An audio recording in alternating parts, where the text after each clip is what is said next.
Welcome back to On the Move with Victor Shi. It is Monday, March 20th, 2023, and there is a lot that has happened since I last talked to you last Friday. Most notably, Trump posted on his failed social media platform, Truth Social, that he will be arrested, which isn't true. If anything, he will be indicted this Tuesday, which is tomorrow. He instructed his supporters to, quote, protest and, quote, take our nation back, unquote. Just a reminder for anyone who may have forgotten, the last time he called for a protest that resulted in a deadly insurrection that left 5 dead and hundreds injured. While I don't believe Trump's call for action this time will be as deadly and violent as January 6th, I do believe that we shouldn't dismiss this as just another instance of Trump calling for his supporters to take to the streets. We can't treat this as normal. We can't brush this aside. We have to treat Trump's rhetoric seriously and with concern.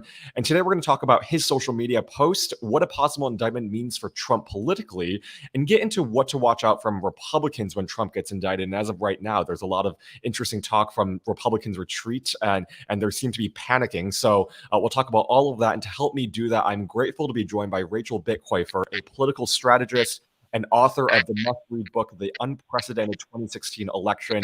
Rachel, it's so great to see you. Thanks so much for joining me this morning. Oh, it's great to be here, Victor. I just want to point out my last name's Bitecofer. Cool. Thank you for correcting me. When you have an already weird name, you just don't want it to get too much weirder, you know? Thank you for correcting me. That is mortifying, but Bitecofer, I'm going to get it right from now on. That's okay.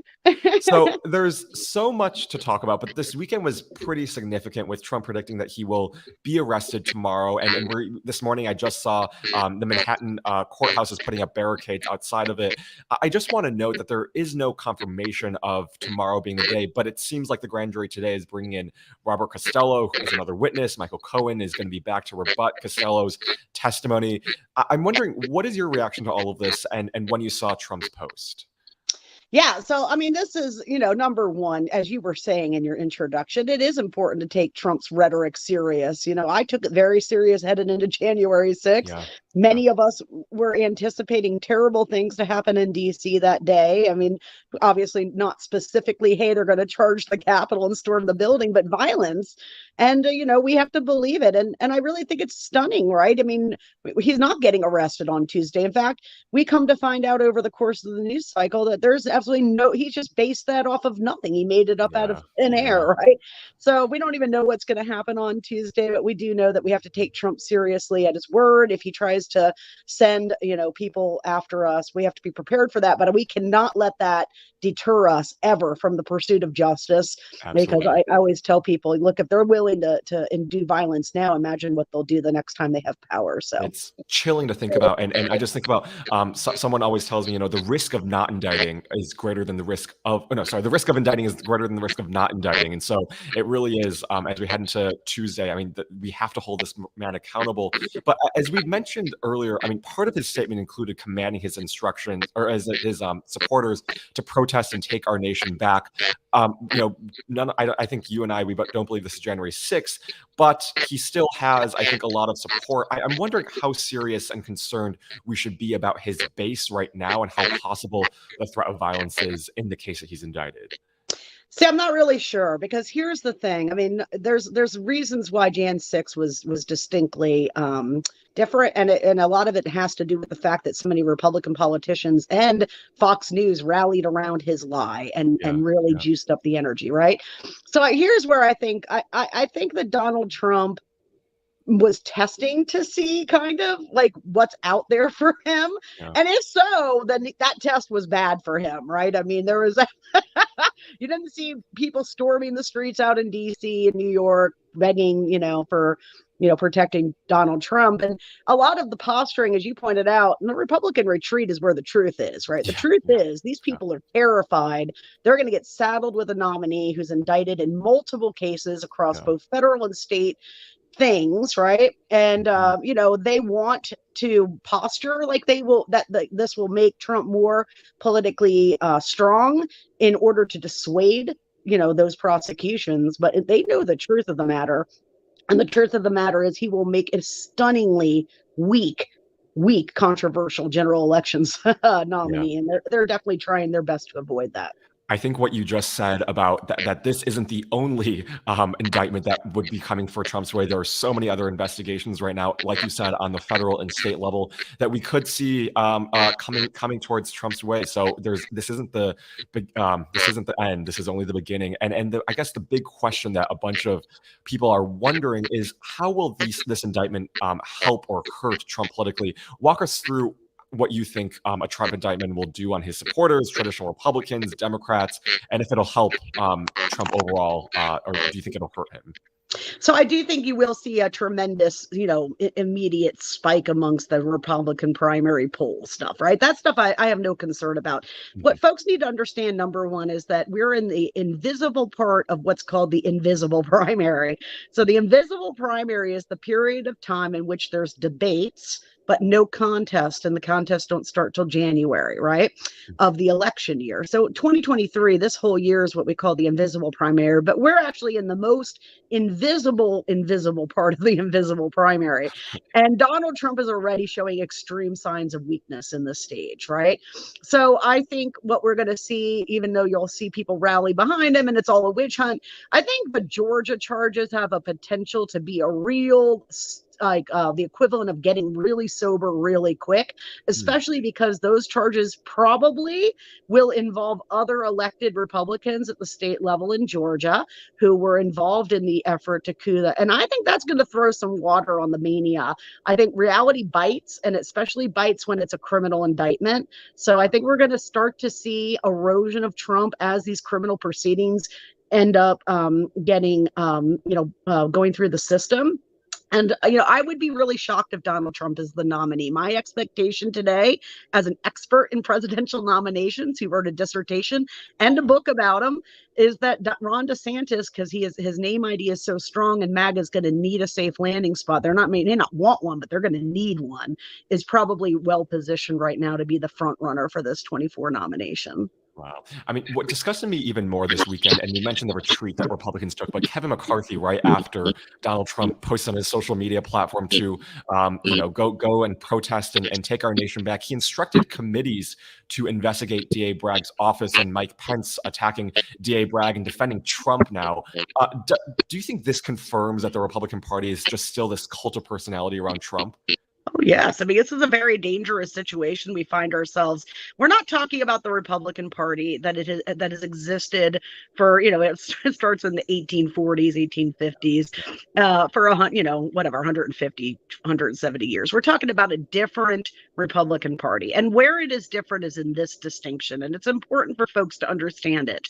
It used to be that the Tea Party revolution time period a decade ago in 2010 left the party at about a 30% split. 70% establishment, or AKA mainstream Republicans. You could think of Mitch McConnell in that category. 30% ideologues, okay? Now that has changed. It's actually inverted. It's 70% ideologues, 30% establishment. And that's really where the trouble for the Republicans' triangulation starts to come in. Had they failed to pick up the House, I think we would have seen a divorce happening right after 2022 when they did not get the red wave. We beat their red wave back. I think you would have seen that because McConnell wanted it, McCarthy, everyone wanted it. But what McCarthy wanted more was the speakership of the House. And because they had such a thin majority, we really found ourselves in a historically unprecedented position where a Speaker of the House had to rely on the most radical elements of the party because that's where the party's majority lies, not in his side, and therefore had to give away the barn and refuse to make that triangulation. Instead, he had to agree, yes, we're going to investigate Biden. We're going to investigate the FBI. I mean, really radical stuff, right? And that is exactly the opposite of what Republicans needed to do. Mitch McConnell was quite right that they lost because of their extremist candidates. And, I think we're really seeing a Republican Party that's incapable of triangulation. Doesn't mean that there isn't a will for it, but it's incapable of doing it. And we're really, at this point, I think they're very electorally vulnerable in 2024 because of it. That was going to be my follow-up question. Do you feel like those ideologues are going to win over that establishment? I mean, I can just imagine Mitch McConnell right now is basically, I mean, Kevin McCarthy is probably his worst nightmare. But I mean, how do you think this is going to play out in 2024? Will the Kevin McCarthy's, Marjorie Taylor Greene's, that side of the Republican Party win, or will it be the sane, traditional, fact-based Mitch McConnells that win? Oh, it's definitely not going to be the McConnell wing that wins this round. I think the McConnell wing should recognize, though, that in the loss that will come in 2024 is redemption for them, should they choose to take it. But I do think that they're unfortunately on a train they cannot exit, right? We already hear rumors that Carrie Lake's going to run in the Senate race in Arizona. Mastriano wants to run again in Pennsylvania. I mean, they literally cannot keep their base from supporting Donald Trump, who they anticipate is going to be carrying multiple federal felony indictments, right? So they really are out of control. It is a lesson, I think, for everybody to have learned that when appeasement does not work, the Tea Party revolution, they appeased it. They came after Obama. They shut down the entire legislative process for the United States to do it, and gave every thing that the red meat people wanted. And now they're fully vested into that strategy. It cost them huge congressional majorities that should have naturally resulted from the midterm effect in 2022. And my anticipation and personal goal is to see that it really does them in 2024 as well. I agree with you 100%. The last thing I want to ask you about is messaging, because I know you spend a lot of time looking at messaging and seeing how we can push back against Republicans harder and better. What do you think should be the Democratic position going into 2024? How do we push back against, for example, I mean, the Republican war on wokeness? They take this word that's completely, I mean, people really have no idea what it is, other than it just means having basic empathy, and they're able to turn it into this kind of just right-wing talking point and attacking liberals. How do we push back against this and start going on offense heading into 2024? Yeah, that's all I do. I don't have a defensive mind at all. I have a very offensive mind. I love it. We love you. I'm proud to announce I have a book that's going to teach people how to be offensive, coming out in the fall via Crown. And it's called Hit 'em Where It Hurts: How to Save Democracy by Beating Republicans at Their Own Game. I don't quite have the publication. Can you say that one more time?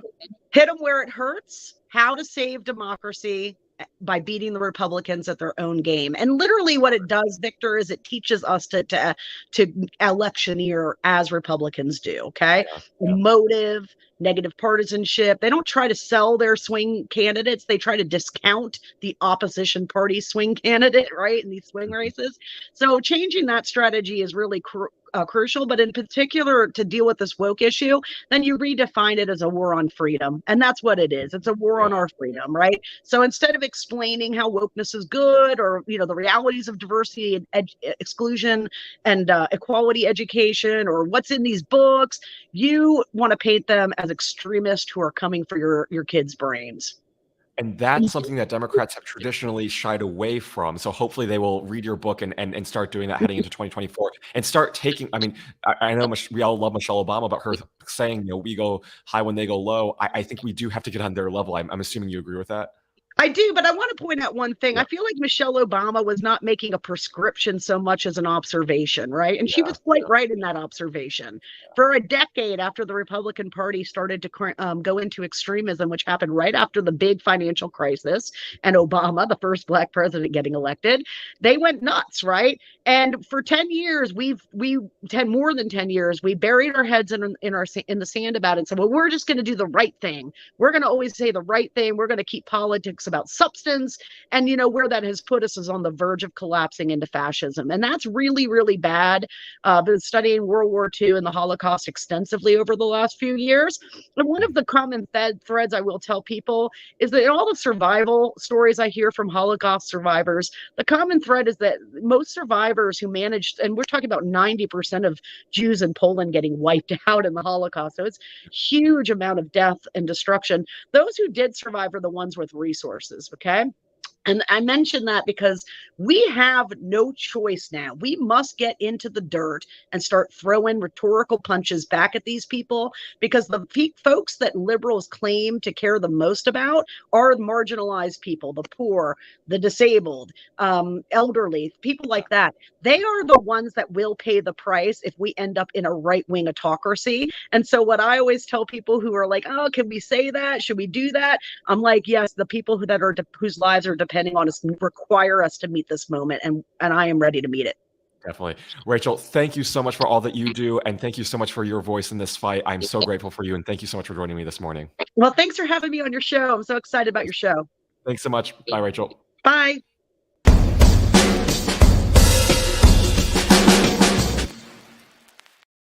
Well, Rachel always brings the fire, and like she said at the ending, we all have to be on the offense, because this is a moment where, being in the middle is just not going to cut it. We have to take either the side of democracy or the side of not democracy, which is the Republican Party. So Rachel was great. Hopefully all of you will check out her book when it comes out, Hit Them Where It Hurts. This will come out, she said, later in the fall, so it will be a very exciting book. I'm sure that we will all want to read it, and it's going to offer some great advice, I think, for Democrats in particular, about how they can switch their messaging and start going on offense more, because I think we need that against the backdrop of a Republican Party that truly has no shame.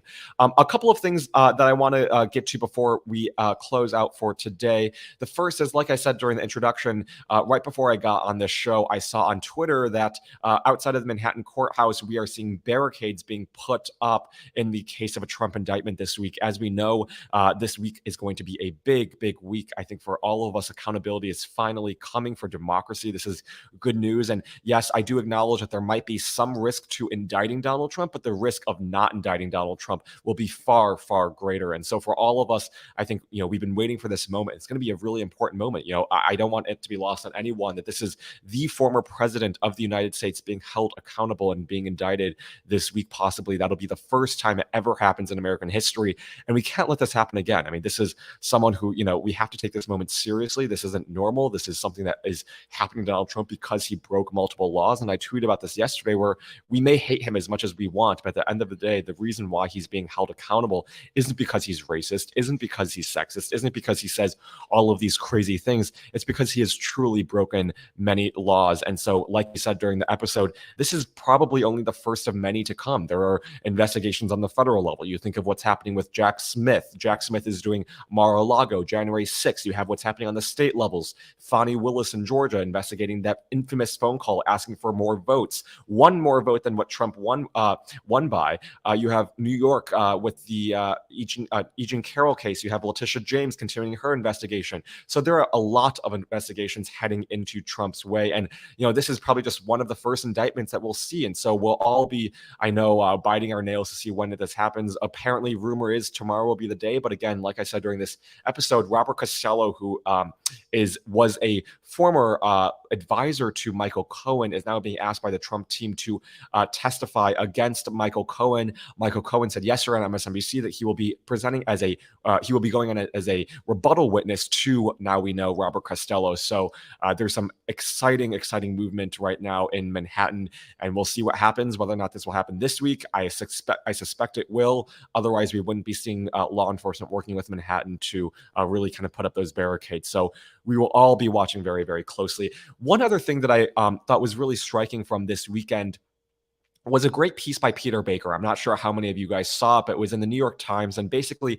he reported this long-held secret. So the former lieutenant governor of Texas, Ben Barnes, who is a Republican, he admitted after 43 years of staying silent that he sabotaged he and a bunch of other Republicans basically at the time sabotaged Jimmy Carter's 1980 re-election campaign by basically convincing Iran to hold 52 Americans hostage.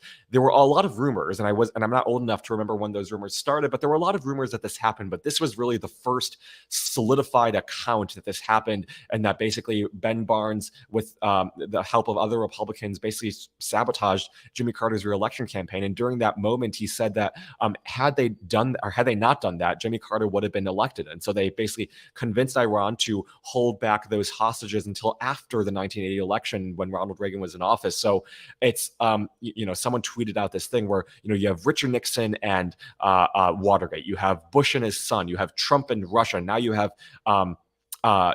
this and Iran. And so it's just kind of this long held pattern of Republicans doing anything to hold power. You have this shrinking Republican base, and I think they know that their base is shrinking, and the only way to hold power is basically to find other avenues to win. And one of those avenues is working with our adversaries. Another avenue is gerrymandering, rigging the vote. Now we're seeing a key tactic right now after young people turn out to vote in huge numbers. They're trying to ban polling locations on college campuses. They're trying to get rid of drop boxes, shorten the window of mail-in voting, shorten the window of early voting. This is all in an attempt to hold power because there is no other way for Republicans to control power other than to rig the system. And I think we all have to call it what it is, which is basically they know that they can't win. So the only other way that they can win is by suppressing minority votes, by suppressing young voters who are increasingly becoming a larger voting bloc. It's all of these things that they're trying to do that will make our democracy weaker, loosening voting rights, making voting restrictions harder. These are all a part of this elaborate Republican attempt to